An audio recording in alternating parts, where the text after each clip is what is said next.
बिस्मिल्लाहिर्रहमानिर्रहीम। मोहम्मद गुलजार Shahid, soil microbiologist.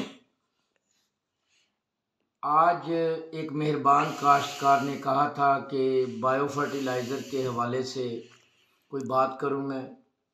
तो bio fertiliser के हवाले से ये है कि हमारे मुल्क में बीओपी बायो ऑर्गेनिक फास्फेट के नाम से जो मार्केट में गलाजत बिक रही है वो मेरे ज़िम्मेदार का इस्तेहसाल कर रही है। उसमें से जितने सैंपल भी लिए हैं, अगर कुछ मेहरबान शामिल ना होते तो वो 100% वो जाली साबित होते। और आज तक मैंने जो देखे हैं वो ज़्यादातर जो है उसमें नाइट्रोजन और नामियाती मादे की और फास्फोरस का जो तनासब है वो 50% से भी कम आ रहा है। बदनसीबी ये है कि मेरे मुल्क में Pakistan quality control and standards authority जो है उससे जो लाइसेंस जारी हो रहे हैं वो उनके पास पता नहीं स्टाफ की कमी है। हमारे इलाके में भी जो हमने फैक्ट्री सीज़ की है उसके में भी जो है खाद बन रही थी, वो जाली खाद बन रही थी। और जितने भी सैंपल फैसलाबाद डिवीज़न में हुए हैं वो सारे के सारे बीओपी के या इस तरह की एनपी के जो जाली एनपी के नाम से खादें बन रही है वो जाली साबित हुए।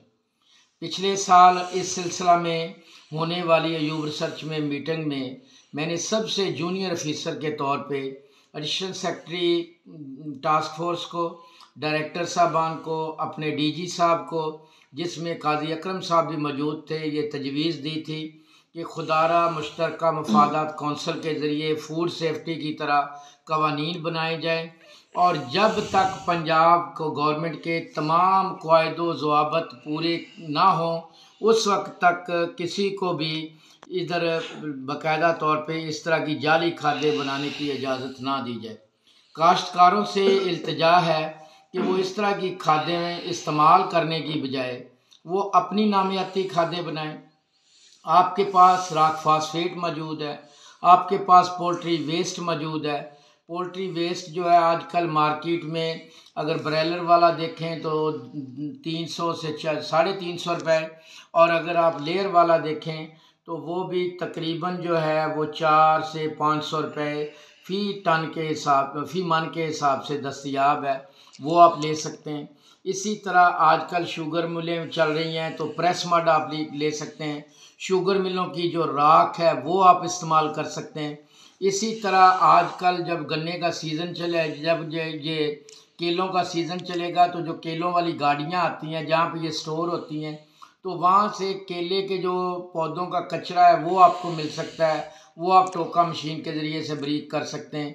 इसी तरह सल्फ़र जो है वो 80-90 रुपये फ़ी किलो के हिसाब से 95 से 98% वाला सल्फ़र ये जितनी भी गंधक का तेज़ाब बनाने वाली फैक्ट्रियाँ हैं वहाँ से दस्तयाब है।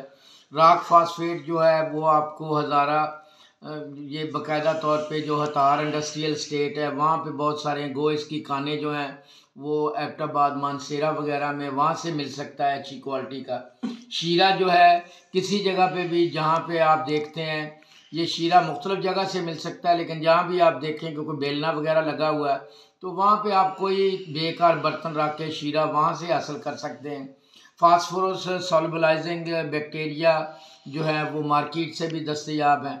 इसी तरह ये बायोकल्चर के बैक्टीरिया वगैरह माइक्रोब्स वगैरह आप ख़ुद भी बना सकते हैं। आप घटिया क्वालिटी के चावल लें, उसमें पुराना गुड़ डालें और उन चावलों को आप दूध में किसी इस तरह की चीज़ में चंद दिनों के लिए रख दें। जब उनमें से बाकायदा तौर पे फर्मेंटेशन की स्मेल आए तो उसको आप कपड़ छान कर लें और चावल जो हैं उनको आप बाकायदा तौर पे किसी भी चीज़ में धोने के बाद इस्तेमाल कर सकते हैं और जो महलूल बनेगा वो आपका एक बेसिक कल्चर बन जाएगा माइक्रोब्स का। इस कल्चर को आप आगे मल्टीप्लाई कर सकते हैं। आप चंद टन अगर खाद बनानी है वो भी बना सकते हैं।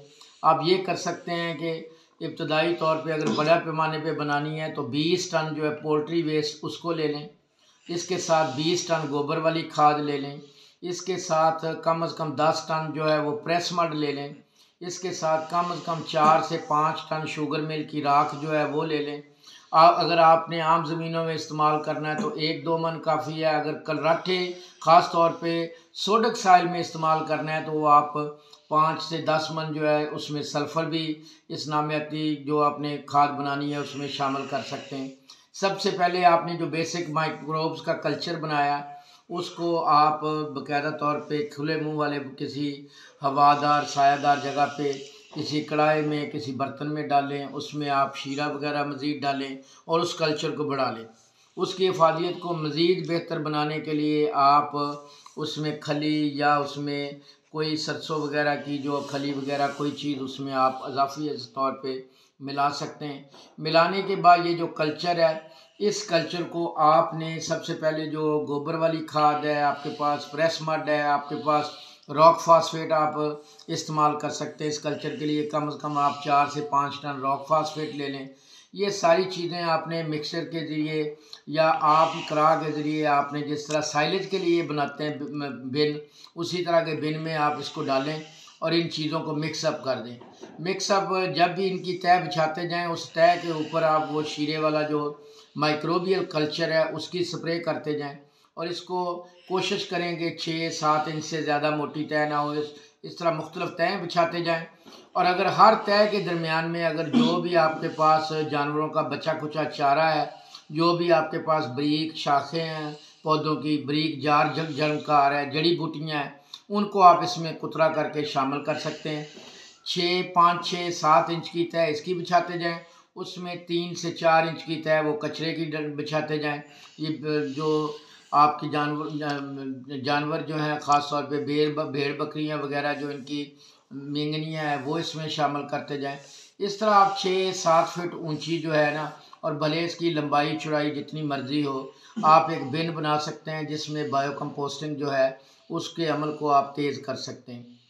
और अगर आपने इसको मज़ीद बेहतर बनाना हो तो हर तह के ऊपर आप कुछ मिकदार में पोटैश वाली खाद या उसमें नाइट्रोजन वाली खाद थोड़ी मिकदार में वो शामिल कर सकते हैं। इस तरह से आप इसको गर्मियों का मौसम हो तो नीचे से ऊपर से पॉलीथीन में इसको ढाँप के आप तकरीबन 4 कमा के लिए रख दें, काफ़ी है।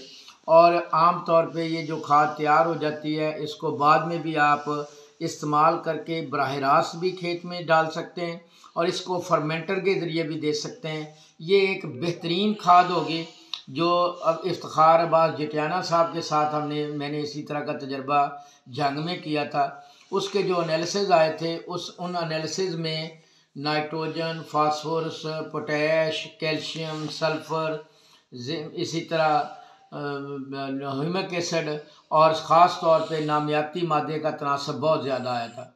मसलन इसमें तकरीबन 450 किलोग्राम के करीब जो है नामियाती मादा मौजूद था फी टन। इसी तरह इसमें 24 किलो से ज़ायद ह्यूमिक एसिड, असल अच्छा ह्यूमिक एसिड मौजूद था। इसमें नाइट्रोजन का तनासब बहुत ज़्यादा था। इसमें सल्फ़र बड़ी वाफर मिकदार में मौजूद थी। इसमें लॉजिंग के लिए जिस कैल्शियम और सिलिका की ज़रूरत होती है इसमें वो कैल्शियम बड़ा मौजूद था। इसमें मैग्नीशियम जो कि पौधों के सब्ज़ीना के लिए बड़ा अहम है। जिस तरह हमारे खून के सुरख खुलिये हैं उनमें जो मरकज़ी हमारे खून में एक सुरख खुलियों में पायरोल रिंग होता है, उस पायरोल रिंग में मरकज़ी एटम फौलाद है। उसके बगैर हमारी ज़िंदगी बेकार है। फौलाद जो जितनी हमारी रेस्पिरेशन है उसके लिए ज़रूरी है। पौधों में उनका जो सब्ज़ीना या क्लोरोफिल होता है उसमें भी उसी तरह का पायरोल रिंग है, लेकिन उसमें मरकज़ी एटम जो है वो आयरन की बजाय मैग्नीशियम है, वो इसमें वाफर मिकदार में मौजूद था। गो इसमें फौलाद, जिंक, मैंगनीज़ वगैरह कलील मिकदार में मौजूद थे, लेकिन वो भी उनकी भी अफादियत है। सबसे बड़ी बात यह है कि इस तरह की जो भी आप बायो फर्टिलाइज़र या बायो कंपोस्टिंग के बाद कंपोस्ट इस्तेमाल करेंगे उसके मल्टीपल इफ़ेक्ट्स बढ़ें। मसलन आपने खाद डाली है तो ज़मीन के इफ्तिखार अब्बास जटियाना साहब की ज़मीन बंजर की तरह नज़र आती थी, लेकिन वहाँ पे फिर इतनी अब ग्रोथ हो रही है, ज़मीन इतनी बेहतर हुई है क्योंकि जब ये आप बायो फर्टिलाइज़र इस्तेमाल करते हैं तो ज़मीन में जो बेनिफिशियल्स हैं, जो माइक्रो फ्लोरा है वो बड़ी तेज़ी से बढ़ता है। जब माइक्रो फ्लोरा बढ़ता है ज़मीन में मौजूद बायो एसिड्स बढ़ते हैं। बायो एसिड्स बढ़ने से ज़मीन में मौजूद जो है आपके खुराकी अज़्ज़ा जो फिक्स फार्म में पड़े हुए हैं वो एक्टिव हो जाते हैं। ये बायो एसिड्स जो हैं या जो नामियाती मादा है ज़मीन में मौजूद टॉक्सिक एलिमेंट्स को, हैवी मेटल्स को सोडियम की तरह की जो चीज़ें हैं इनको अपने साथ चलेट करके जो ज़मीन में ख़राबियाँ होती हैं उसको दूर करता है। और इससे एक तो ये होता है कि ज़मीन की वाटर होल्डिंग कैपेसिटी बढ़ जाती है, ज़मीन की cation and ion exchange capacity बढ़ जाती है, ज़मीन के अंदर जो खुराक फिक्स होके साला हम DAP डालते हैं 10 साल बाद भी 25% उसका ज़मीन में रह जाता है।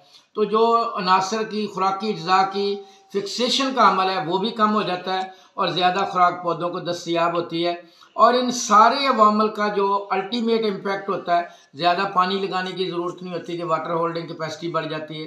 ये सारे अमल से जो ज़मीन में पौधों की जड़ों की अफजाइश है वो बेहतरीन हो जाती है। बायो एसिड्स की वजह से वहाँ पे बीमारी पैदा करने वाली बैक्टीरिया फंजाई जो हैं वो कम हो जाते हैं। रूट को जब डिजीज़ फ्री माहौल मिलता है तो एक तो रूट डेवलपमेंट बड़ी होती है, सेकेंडली जो हम ये नामियाती मादा माइक्रोबियल जो पॉपुलेशन होती है उसकी वजह से बायो एसिड से ज़मीन में जो नरमाहट आती है उससे फसलात की जड़ें पौधों की जड़ें गहराई तक ज़मीन को एक्सप्लोर करती हैं, ज़मीन में मौजूद खुराकी अज्जा को इस्तेमाल करती हैं।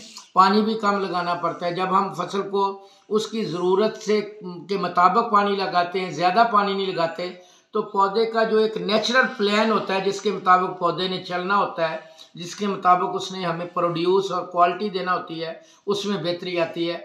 इससे ना सिर्फ ये है कि पौधे में क़ुव्वत मदाफ़त पैदा होती है, पौधे को की खुराकी अज्जा को इस्तेमाल करने की जो फर्टिलाइज़र यूज़ एफिशिएंसी है उसमें बेहतरी आती है। और इसके साथ साथ सबसे बड़ी चीज़ जो होती है कि हमारी जो फ्रूट की जो प्रोड्यूस की क्वालिटी और प्रोड्यूस जो है उसमें इजाफा होता है और साथ ही हमारी जो इनपुट्स की कास्ट है उसमें भी कमी आती है। और साथ साथ मुख्तलिफ़ केमिकल्स के इस्तेमाल की वजह से जो आजकल मुख्तलिफ़ किस्म की बीमारियां पैदा हो रही हैं, ख़ास तौर पे लंग्स की, जिगर की, दिल की, मैदे की, इन बीमारियों से भी बचा जा सकता है। हम नामियाती खाद इस्तेमाल करके ना सिर्फ अपनी मुल्क की मईशत बचा सकते हैं, उसमें बेहतरी ला सकते हैं, ना सिर्फ हम काश्तकार को खुशहाल कर सकते हैं, ना सिर्फ हम अपने जो जितने भी हस्पताल हैं उनको वीरान कर सकते हैं, और सबसे बड़ी चीज़ ये है कि हम इंसानियत की, इंसान, हैवान, चरिंद परिंद की सारी मखलूक़ात की खिदमत कर सकते हैं। क्योंकि केमिकल के इस्तेमाल से सिर्फ इंसानी जो ज़िंदगी है, इंसानी हयात जो है वही दाव पे नहीं लगी, हैवानात की ज़िंदगी भी, परिंदों की, चरिंद परिंद की जो है वो भी ज़िंदगी दाव पे लगी हुई है। मैं अपने इन अल्फाज के साथ आप तमाम लोगों से ये तमाम लोगों से इल्तिजा करता हूँ कि भले आप 1 टन 2 टन अपने लेवल पे नामियाती खाद बनाएं। अगर आप ज़्यादा नहीं कर सकते कि आपने जो नाइट्रोफास जो DAP इस्तेमाल करनी है उसको 5 से 6 गुना गोबर वाली खाद या जो भी नामियाती खाद आपके पास मौजूद पड़ी है उसके साथ मिक्स करें। पॉलीथीन के किसी बड़े जो टुकड़ा लेके उस पर उसको फैला दें।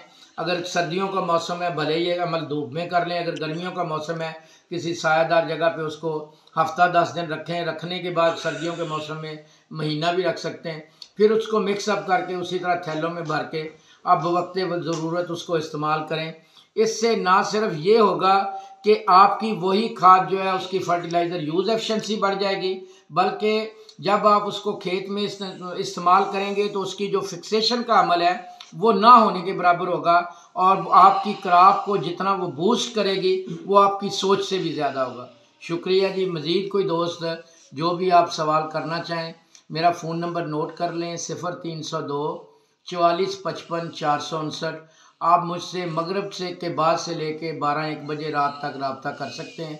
नए जो भी आपके मसाइल सवालात हैं ज़राअत के मुतल्लिक़ा वो आप इंशाअल्लाह अज़ीज़ मुझे बताएं। जो अल्फ़ बे मैंने आप लोगों से सीखी है, आप जैसे मेहरबानों से सीखी है, वो आप लोगों तक पहुंचाने के लिए मैं बेताब हूं। मुझे आपके ख़यालात, आपकी नुक्ताचीनी सर आँखों पे वो इंशाअल्लाह अज़ीज़ आप तक मेरी खिदमत के अमल को बेहतर तौर पे लाने के लिए मेरे लिए मुआवन साबित होगी। अल्लाह आपका हम सब का हामी व नासर हो। अल्लाह हाफ़िज़।